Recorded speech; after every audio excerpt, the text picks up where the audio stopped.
obviously ads are, people don't like them. They steal your attention. They're kind of manipulative sometimes. Right. But on the other hand, like they create a super frictionless media landscape. Like if you want to create articles and things like that everyone has easy access to, it probably has to be advertising, right? At least the other models that I see, like New York Times, where you have to pay for it, you Right. kind of get stuck there then. So that was just sort of my initial thoughts. In terms of online ads, there's really a fascinating kind of evolution that's occurred. And what's happened is that display ads, pop-ups, and banners were just the thing, right? From about 2000 to, again, 2010-ish, right about there. And what has happened, though, is that, those people hated those, right? Everybody was distracted by them. And that was one of the things that Nick Carr was complaining about, is not only all of the links that were going to distract us, but these pop-up ads, right? And the banner ads, they're just like pulling your eyes off of what you should be focusing on. And so truly, I think this desire for more immersive cognitive container, right, was part and parcel of getting rid of those distractions and pushing back against them. So ad blockers came up, right? And people could use ad blockers, and they did use them. And suddenly advertisers started to go, okay, hold on. We can't just think that banner ads and pop-ups are the only way to go. We've got to actually go native, right? And do some native advertising and go into people's social media feeds with posts that are going to say paid post on the top. You've seen those in all of your social media feeds, everybody has. But then in addition to that kind of ad, they're also going to say, well, you know what, let's just make our own media content. So podcasts are huge. I'm Trader Joe's, for example. Okay, so say I'm the owner of Trader Joe's. I'm going to make a Trader Joe's podcast, and guess what? That's going to go top 5 on iTunes. Okay, not only does it have a lot of listeners, but they're fans of that show. Okay, and I'll tell you what, man, that's an ad. That is a straight up advertisement for Trader Joe's. But there are fans of an ad now because the ad has morphed into real media content, okay, for better or for worse. And real media content now has in it really pretty solid reporting and writing, okay, about the grocery store industry and about their own business practice and their own business model. Are they ever going to look bad as a brand? No, they're going to look sweet as a brand, right? They're going to look just incredibly engaging. But in addition to which, they're going to give you good deep dive data that's fact checked and that's accurate and that's carefully done about, again, the grocery store industry, their own unique business model, et cetera, and what makes it hum, what makes it so different, et cetera. And so it can be done, right? You can carry kind of journalistic values in an ad space now, amazingly, whereas people really thought of those two things as antithetical, like oil and water, like no way you could actually do that. But the thought is that it really is possible, right, to actually do both, and there are plenty of ads now that don't feel like ads at all, that are actually just media content that a lot of people will approach and think, oh, I'm in a space of media content. I'm thinking also of something called cocaineonomics, okay, which is the economics of the cocaine industry that was run by Pablo Escobar, right, in the, I want to say the 1980s, okay? And all that is a digital long form kind of multimedia feature that's incredibly engaging. There's a little quiz at the bottom, so it is gamified a little bit. And it gives you wonderful, right, insight into the economics of the drug trade, the illegal drug trade, right? It's basically a macroeconomic kind of explainer journalistic piece. And you're thinking, God, this is really good journalism, right? And I'm learning a lot about Pablo Escobar and what happened, et cetera, the smuggling. Well, guess what? That's an ad for Narcos, okay? Because Netflix commissioned the Wall Street Journal to write it, the Journal being the big economic authority for, and you're just suddenly, oh, I'm in the middle of an ad, right? But the point is that ad now just an absolute distraction? Is it really toxic, et cetera?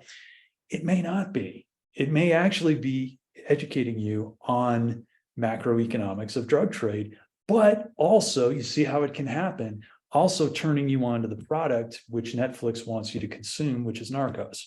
And you might go, maybe I want to watch Narcos now. And so really it can be that it's a win-win, that you get educated from that ad in the way that, and informed in the way that good journalism will educate and inform you, but also, get you to act like a consumer in the way that the right producer wants you to act. They can be done badly, trust me, and they can be done in a really sinister, lowly way by virtue of trying to conceal those advertising functions completely and then trick people into thinking that they're reading editorial content and they're really not. That we know that. And people are very upset about that, and then erodes trust in the media and all of that stuff. But as my typical point is that, hold on, there's actually some people who do it right, and miraculously, like Trader Joe's podcast or Cocainenomics. I think Advertising Age, the publication, came out with an article that said ads have now hit a new Zen storytelling state. And Zen storytelling is this long form storytelling, right?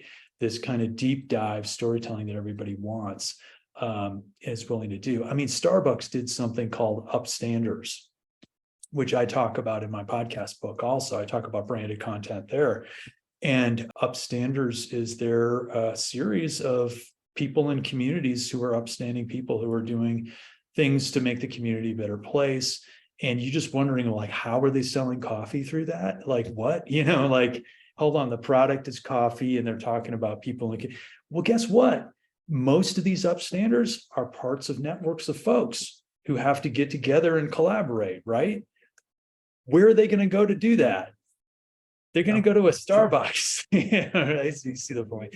Starbucks being kind of the public meeting place nowadays, that, your town hall or whatever, in the colonial era, or I guess they had coffee shops in the colonial area too, right? Mhm.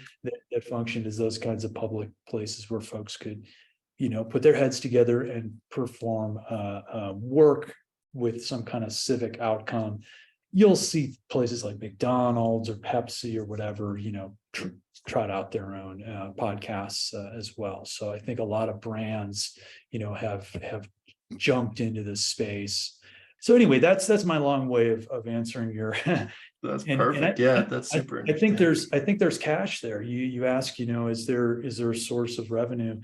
That people have deep pockets for this sort of stuff. They're willing to do this and invest lots of money this direction. That seems to me the move. You don't see a lot of investment in better or more banner and pop-ups. It's the bottom of the barrel who are going to go to the banner and pop-ups. People who have money are typically going for the bigger, longer stories. So we're just getting smarter, and our stories are getting longer, both as ads and as non-ads. That's really kind of, where my research has led me. And again, not to say that there aren't dark sides. They're there, and I'll be the Oh first yeah, one.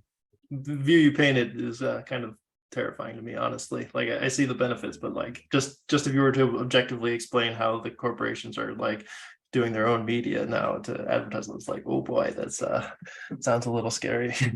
It is. But It is. And I guess what it forces us to do is just be more wise in terms of our own media literacy, right?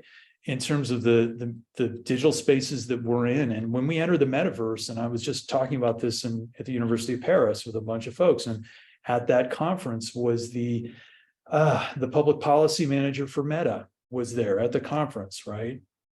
And Meta, of course, is in the process of building the metaverse, along with other companies that are also building the metaverse and creating, those immersive spaces, a lot of which already kind of exist. But the thought is that when you get into these digital spaces in the metaverse, a lot of those will be corporate owned, and they're going to be tracking our eyes. They're going to be tracking our every movement, because we're going to be embodied. Our avatars are going to be embodied in those spaces, and your avatar is you, right? So they're going to have better data on you as a consumer and as a person who acts in digital space now ever than in media history before.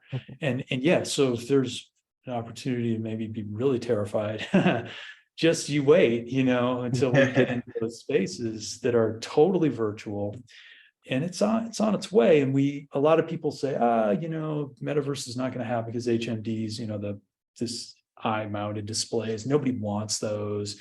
They're ugly, they're clunky, there's too much friction, they make people sick, whatever. But they're changing really fast now. We have Apple Vision Pro just came out. It's incredibly tapered and sleek and better than any other product that's come out. Of course, it's high priced. Show me an early television that wasn't high priced before those became more affordable. Show me an early transistor radio that wasn't expensive. That's how media works, right? The earliest products are always so expensive. Then they produce them to scale, right? So that they can be mass distributed and cheaper.